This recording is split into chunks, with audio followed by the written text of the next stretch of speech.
What's good, peeps? I'm here. I'm at work.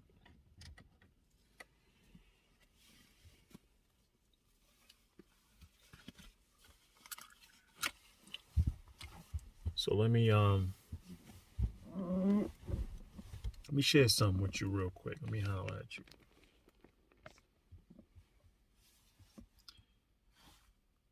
It's 2:50 a.m. in the morning. So I came in at 11, right? And I go to my unit. As I'm going on my unit, my coworker, and I'm new at this facility here. I've been here like 2 weeks now. And I seen one of my fellow coworker, hold on, let me just lotion my hands. I wash my hands so much. They feel so dry, just uncomfortable.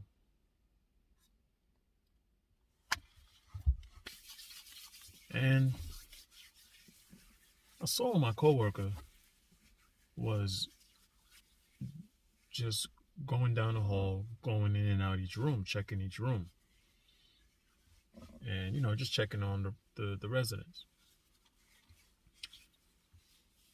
So when she was finally free, I asked her which assignment is mine, which rooms are mine that I'm assigned to. And so she said, come, let me show you. You're going to start here. You're going to stop there. And we went, and she walked me through all the rooms, introduced me to each person. If they were awake, introduced me to them. And if they weren't awake, we just went in and she showed me them. There was one room, though, where it didn't dawn on me at the time, but just follow with me, just stay with me. And she says, he wasn't here earlier. He came back from the hospital early in the day. Oh, excuse me. Sorry about that. And, she explained to me he was at the hospital. He came back and, but he's here now and he's sleeping. And that was the end of it. All right. Now, she wrapped it up. I see who my people are. I see who my totals are. I believe I have 15 people. And out of the 15 of them, I believe 12 or 13 is total. So I'm getting my water ready, right? Because I like to give the water out early. Change their water early, give them fresh water, because I don't know how long the water that they already have in the room has been sitting there. Mineral olang, that's been there. All right, bet. As I'm going down the hall,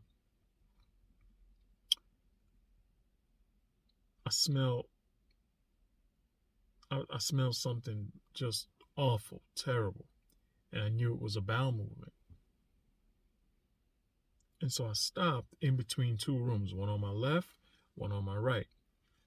And I was like thinking to myself, okay, which one of these rooms is coming from? So I stood there and I just kind of like tried to figure out the scent where it was coming from.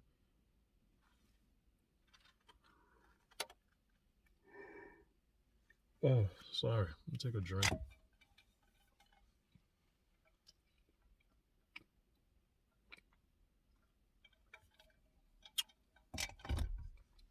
And I went to the room on my left.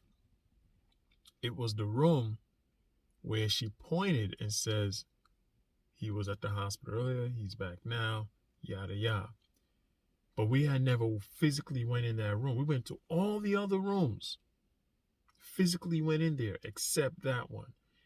Funny thing though is at the time I didn't smell anything. I didn't smell anything when we had first approached that room and she just pointed in there. This time now, I smelled this awful awful stench. So I went in there, I turned the light on, and this man was in a puddle of liquid BM.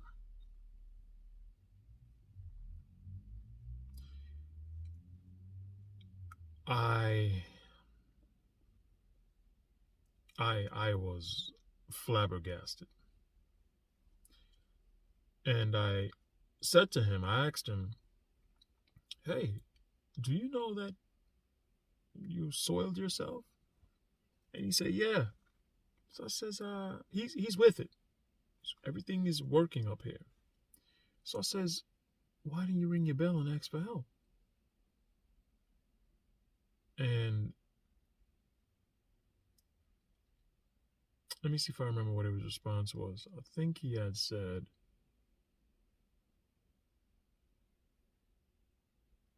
"Oh," he was like, "Well, you know, what's the plan? What's the plan? You know, what's the plan?"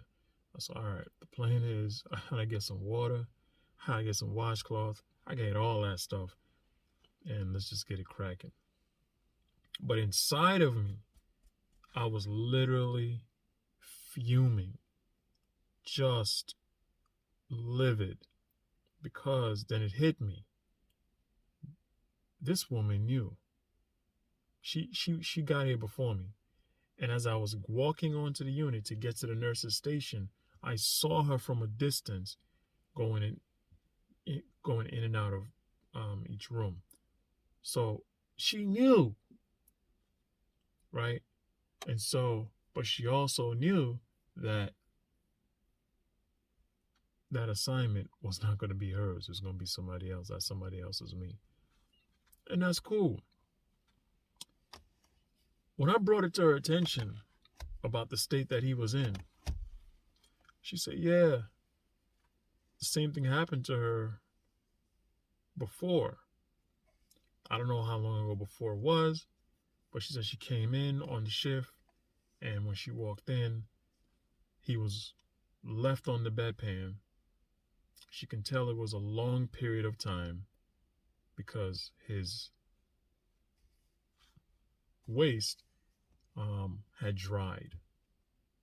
It had dried on the bed and on him, but there was nothing in the bedpan, so it was all in the bed."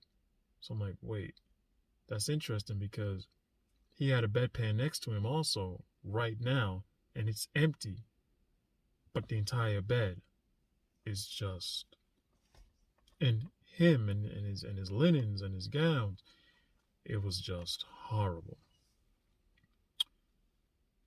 So she's like, "I don't know if he's doing it on purpose, but he does complain and say he's going to report staff because staff is not doing their job." So I don't know. This is what she says. However, I started this gentleman around 11, maybe 11:30, 11:40. I didn't get done until 2:30 a.m. Right now it's 3 in the morning.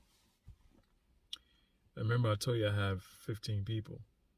I have not gone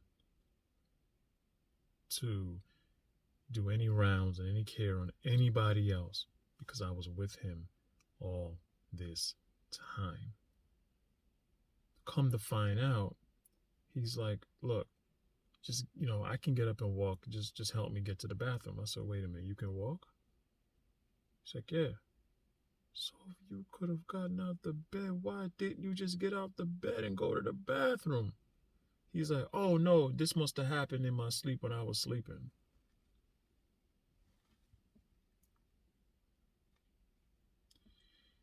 This is what happened. Long story short, I assisted him into the bathroom, and he still had the runs. So walked him all the way from the bed to the bathroom. Yes, he dripped all the way with all that mess on him.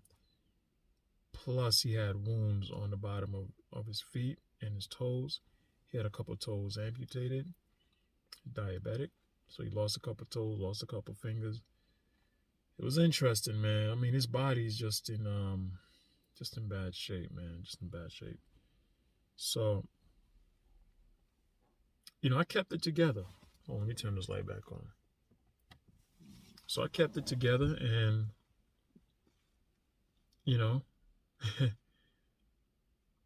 I just took it with a smile.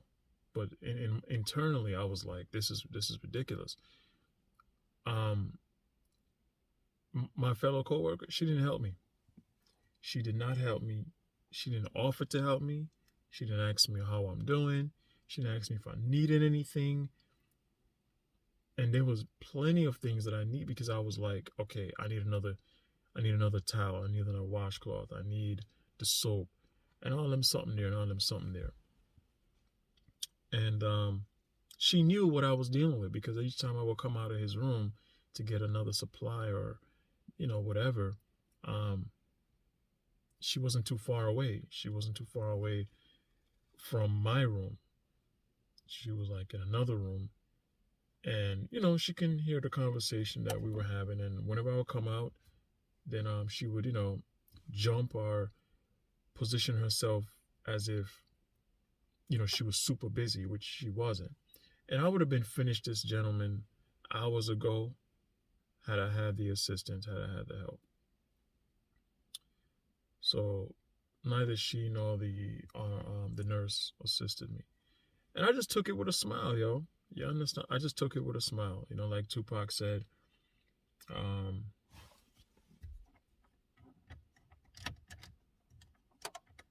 he was like, 5 shots couldn't drop me. I took it in a smile. And so I just took all this and I just smiled, and I just smiled through it. One thing the nurse did suggest it to me that I'm like, that was a valuable suggestion. Well, she's like, hey, why don't you take him to the shower room? So I'm like, oh yeah, that's right. Right? I even forgot there was a shower room. Remember, I've never even used a shower room, never even been in there. Only been here 2 weeks. So I asked her where it was. She showed me, and I was like, all right, boom, let's do it. So I said, hey, so I went back to the gentleman, I said, hey, I'm Mr. So-and-so. Would you just like to go take a shower? He's like, yeah, let's do that. Just give me all my supplies, give me what I need. I'll just do it myself. I was like, bet, let's go. Brought him in there, and he literally showered himself.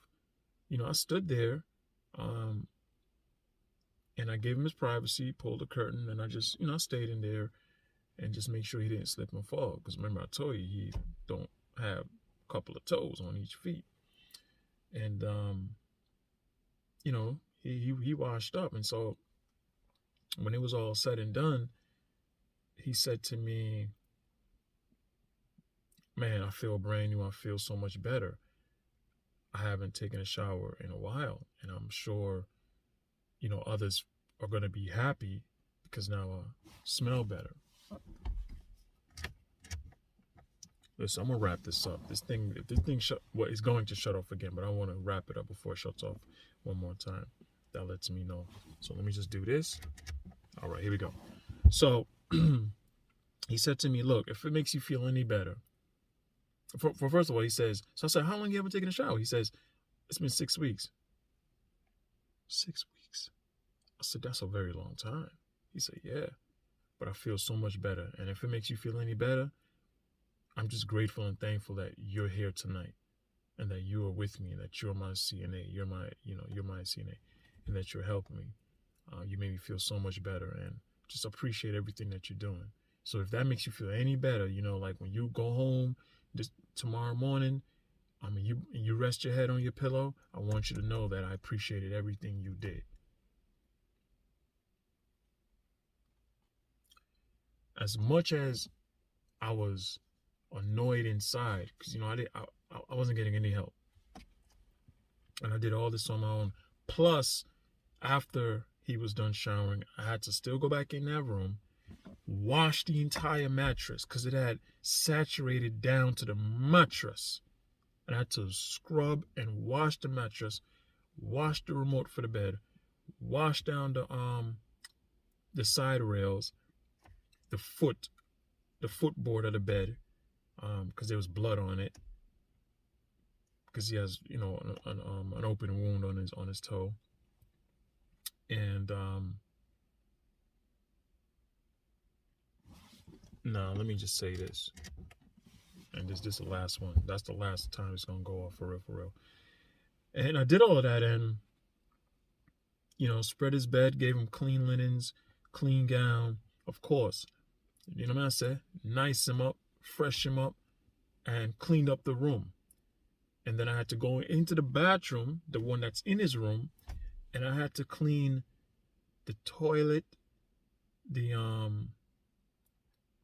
bars for the commode, because you know you have that the partial commode that goes over the toilet, like the booster seat. Yeah, so I had to clean that off.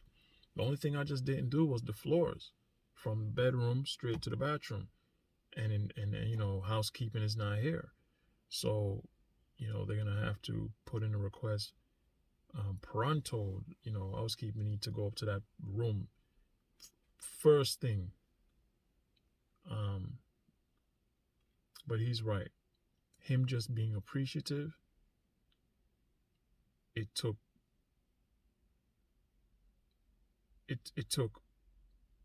the sting away. It took it all away, and I was like, "You're welcome, man. You're welcome." Because friends, that was not cool. I was left on my own to do all of that. Anyway, I know this thing's about to shut off, so I just wanted to share that with you. Get that off my chest. Get that off my mind. Sometimes it's gonna be like that. It doesn't happen all the time where you're in a situation like that. So I guess, what is the point of this video? What is the point of me saying all this is, you're just gonna have to smile through some things, man. You're gonna have to put on that face of, all right, let's get it cracking, let's get it done. You know what I'm saying? I'm gonna push through this. Yeah, deep down, I'm not feeling this. I don't like what's going on. I don't like that. No one is assisting me. We could get this thing wrapped. We could get this man, you know, taken care of, back in his bed. His nurse was waiting on me to come and, you know, let her know that, hey, I'm done with him. She can go and dress his wound on his feet, the toe. And sometimes it's gonna be like that, you know. And you just gonna have to push through it and have a positive attitude about it. You're really gonna have to. And I started playing some music, started playing some contemporary Christian music, instrumental, and you know, just to change the atmosphere that I was in and the atmosphere that I was dealing with, and also to keep me calm and change my mood as well. And I'm relatively a calm guy, you know. I really am. 98% of the time, you know, even when things are out of control, I still remain calm and just try to push through things and create and produce good fruits out of it. So I know that a lot of other folks would have gotten, you know, to a level of, they might just walk out. They might have seen all that and be like, you know what, I'm not doing this and I'm not going through this. And they would have just literally abandoned the ship. And I can't do that. You know, not when the good Lord is watching me and has blessed me.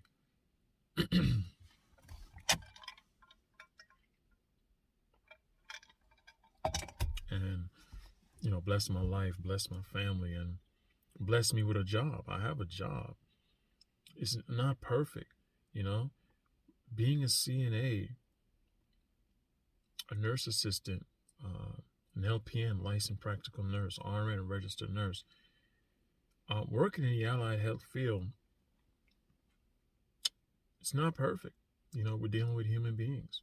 And we're dealing with human being bodies that are broken, breaking down, decaying, dying.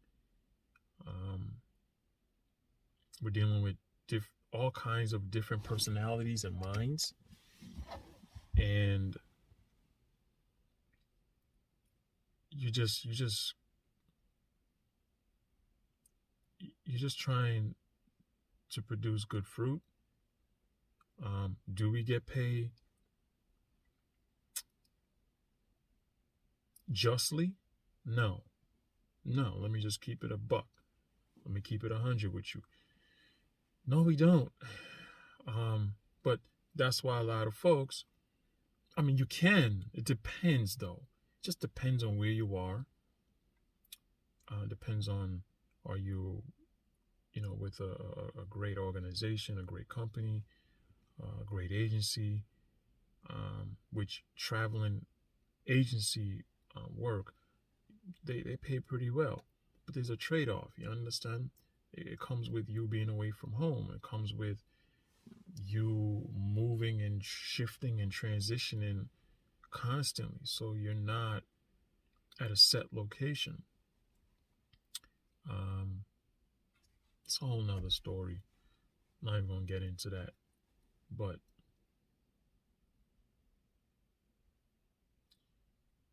I think I call the Lord Jesus like from 11:30 to 2:30, 2:25, around there. I think I spoke to Jesus and called his name like maybe 15 times.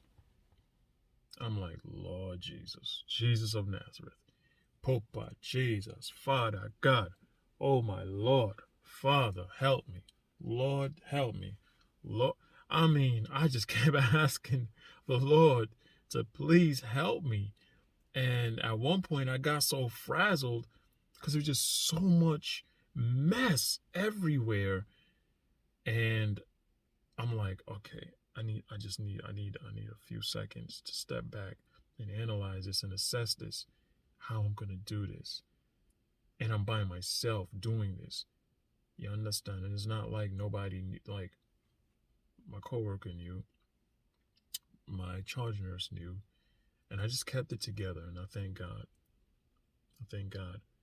And I'm glad that I was able to keep my composure under control and just push through it, because he appreciated it. And now he's resting and he's happy, man. And then the last thing he asked me to do was just swap the TV out, because he has his own personal TV, and they moved him to a different room from his previous room. So he wanted me to swap out the TV that belongs to that room with his personal TV.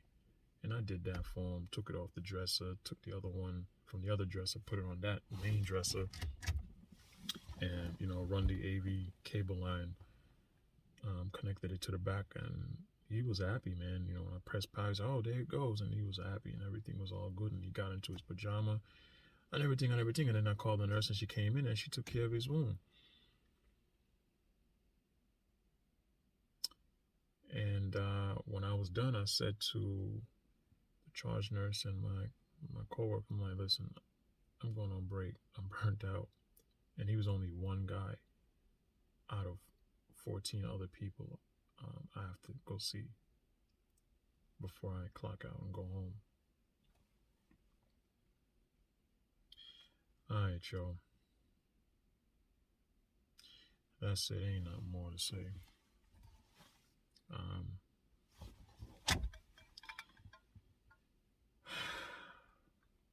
I'm tired.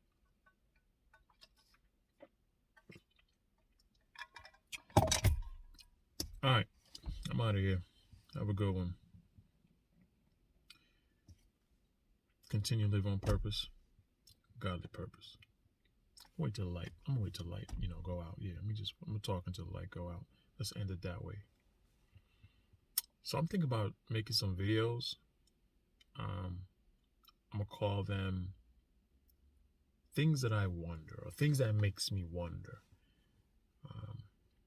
All right. See you in the next one. Boom blast!